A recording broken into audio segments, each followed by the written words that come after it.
Assalamualaikum warahmatullahi wabarakatuh. Kita ketemu lagi di materi berikutnya. Hari ini kita akan membahas mengenai resistor, salah satu komponen di dalam mainboard. Dan kebetulan di video sebelumnya resistor ini tidak saya perlihatkan. Nah, di sini kita akan mengenal lebih jauh tentang mengenai komponen resistor ini. Oke, resistor itu di dalam mainboard ini terbagi menjadi 3 fungsi. Yang fungsi pertama dia sebagai penerus tegangan, kemudian sebagai pembagi tegangan dan sebagai proteksi. Saya akan jelaskan satu persatu dimulai dari penerus tegangan. Artinya ini maksud dari resistor sebagai penerus tegangan itu tegangan input. Nah, ini kode resistor. Tegangan input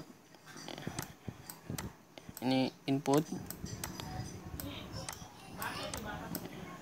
Jelek ini. Input dah. Tegangan yang masuk dari sini yang akan melewati sebuah resistor. Di sini outputnya output. Nah, nilainya itu sama. Artinya ketika misalnya di sini tegangannya 19 volt, maka di sini juga 19 volt. Nah, pertanyaannya, terus ini fungsinya untuk apa kalau nilai input dan outputnya sama?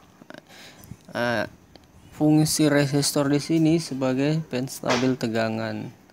Jadi misalnya di sini tegangan input ini 19 volt dalam kondisi biasanya berada di depan-depan, maksudnya tegangan 19 volt dari adaptor. Jadi sehingga ketika melewati resistor ini 19 volt yang keluar ke sini itu sudah dalam kondisi bersih atau sudah dalam kondisi stabil.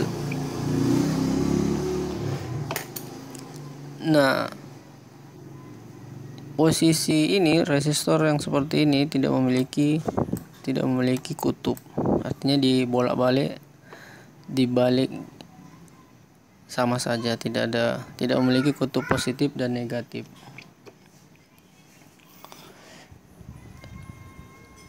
Ya, inilah maksud dari resistor sebagai penerus tegangan.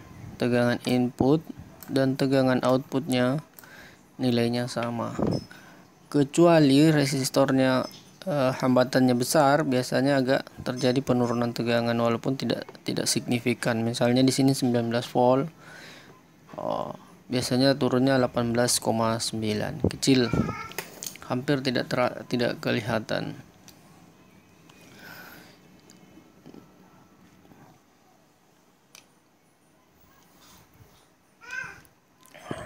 Kemudian kita masuk ke dia sebagai pembagi tegangan. Di sini ketika resistor itu sebagai pembagi tegangan,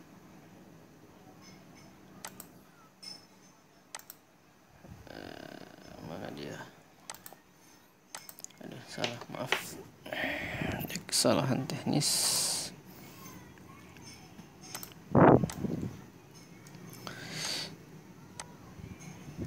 Maksudnya begini, pembagi tegangan itu jadi ketika resistor ini,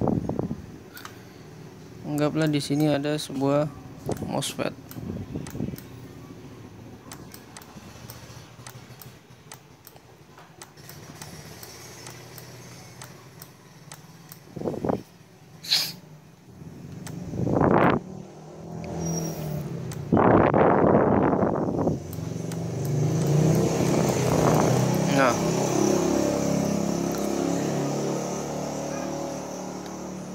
ketika ada tegangan 19 volt dari sini atau tegangan berapapun, maksudnya tegangan input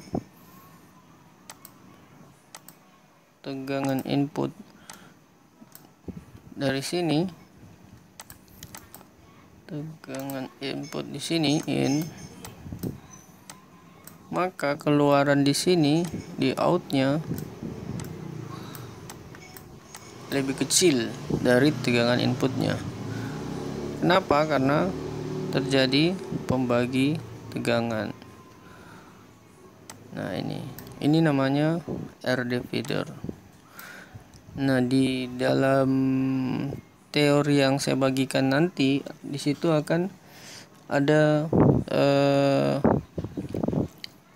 susunan pembagi tegangan. Ada susunan seri dan susunan paralel. Manfaatnya apa? Manfaatnya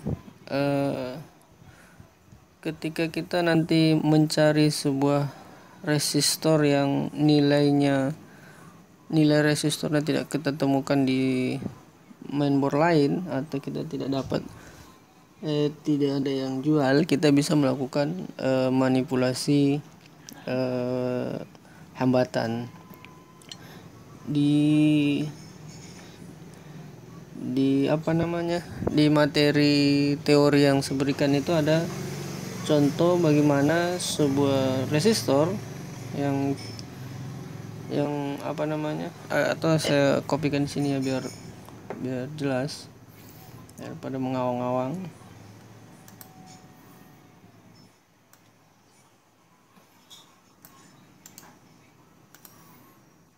Oke, saya copy di sini. Bisa enggak ya?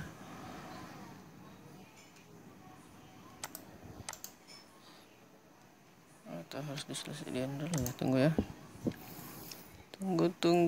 Tunggu. Kayaknya enggak ya. Nah, kita ambil satu slide lagi.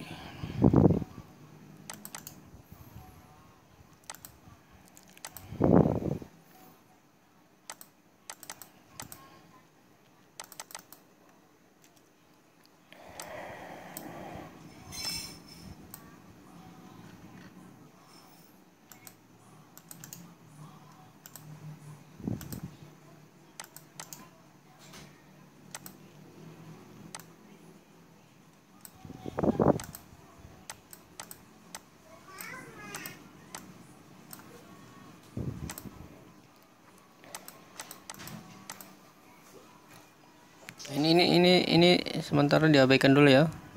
Untuk ini nanti saya jelaskan ulang. Aduh.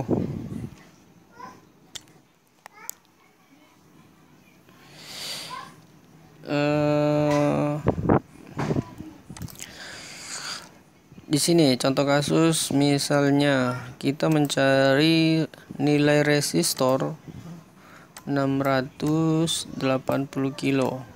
Nah, ini. Nah, ketika kita cari dan tidak menemukan nilai resistor sebesar ini, kita bisa melakukan manipulasi atau melakukan penambahan beberapa resistor sehingga mendapatkan hasil sebesar yang kita inginkan. Di contoh ini kita melakukan rangkaian resistor tersebut dirangkai secara seri sehingga mendapatkan nilai yang sesuai keinginan kita. Jadi di sini ada contoh kasus, kita merangkai 3 resistor. R1-nya 300, kemudian R2-nya 300 dan R3-nya 80. Dari penjumlahan rumus ini akhirnya kita menemukan nilai tegangan yang sama dengan sesuai yang kita butuhkan. Nah, itu maksud saya. Di contoh di materi juga ada contoh kasus untuk tegangan yang disusun secara rangkaian resistor yang disusun secara paralel. Di sini saya tidak jelaskan karena hampir tidak ada resistor yang disusun secara paralel di dalam mainboard. Mungkin ada 1-2 tapi jarang. Paling sering kita temukan disusun secara seri. Nah, perbedaan resistor yang disusun secara seri dan paralel, ketika resistor disusun secara seri, maka nilai yang dihasilkan lebih besar, menjadi lebih besar.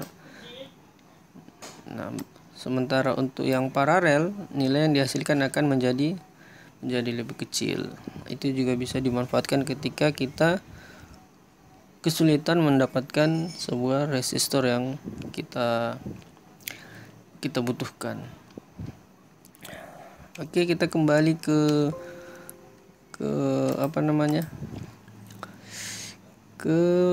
materi yang tadi. Mana nih? Aduh, ini mondar-mandir aja. Di sini sebagai pembagi tegangan. Jadi ketika input masuk, ini maaf ya, ini mouse-nya lari-lari nih. Duh. Oke. Ketika tegangan input masuk, maka outputnya akan bernilai lebih rendah dari tegangan inputnya. Nah, di sini misalnya 19 volt nih.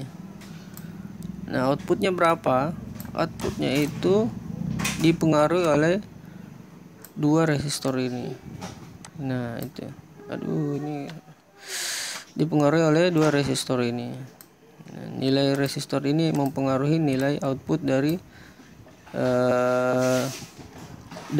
pembagi RD feeder ini.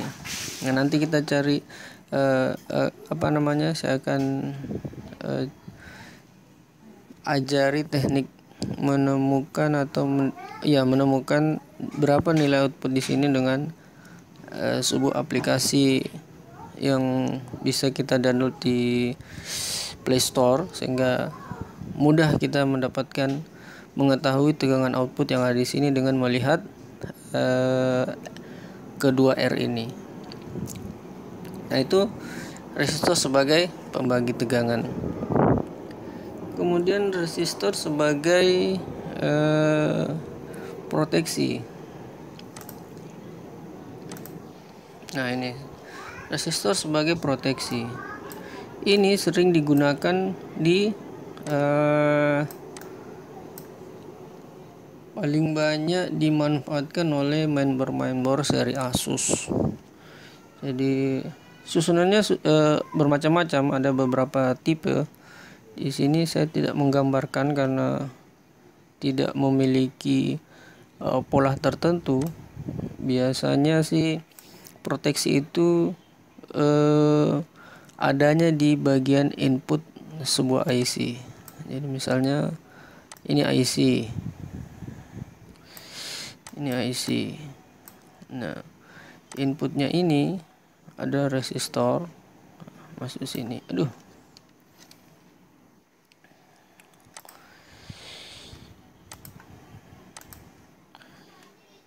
Saya ulangi ya. Nah, ini ada resistor masuk sini di IC sini. Nah, resistor ini dimanfaatkan oleh IC ini sebagai proteksi. Jadi ketika IC ini tidak menemukan sesuai kebutuhannya, atau ada tanda-tanda kerusakan di bagian output atau di bagian